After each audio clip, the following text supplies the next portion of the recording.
Argentina মানে comeback, Argentina মানে ইতিহাস।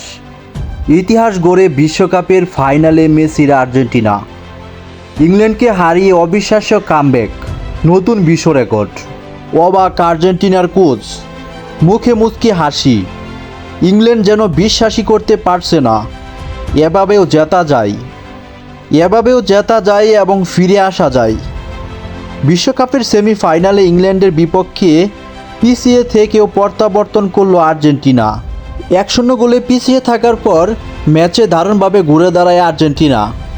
2-1 ব্যবধানে জয় তুলে নিয়ে টানা দ্বিতীয়বারের মতো বিশ্বকাপের ফাইনালে মেসির আর্জেন্টিনা। পুরো ম্যাচে আর্জেন্টিনা দেখিয়েছে লড়াকু মানসিকতা। 1 গোল হজম করার পরেও তারা হাল ছাড়েননি। আক্রমণের পর আক্রমণ চালিয়ে শেষ পর্যন্ত ইংল্যান্ডের রক্ষণ ভেঙে 2 গোল করে ইতিহাস গড়ে ফাইনালের টিকিট নিশ্চিত করল আর্জেন্টিনা। এই ম্যাচ দিয়ে আর্জেন্টিনা বিশ্বকাপের সেমিফাইনালে না হারার এক অনন্য রেকর্ড গড়লেন। টানা দ্বিতীয়বার বিশ্বকাপ জেতার স্বপ্ন বাঁচিয়ে রাখল। এবার শিরোপা লড়াইয়ে আর্জেন্টিনার প্রতিপক্ষ স্পেন। ফুটবল বিশ্ব এখন অপেক্ষায় আর্জেন্টিনা এবং স্পেনের মধ্যকার লড়াকু লড়াই দেখার জন্য। প্রিয় দর্শক, আপনাদের কি মনে হয় কে জিতবে এবারের বিশ্বকাপ? অবশ্যই আপনাদের মতামত কমেন্ট বক্সে জানাবেন।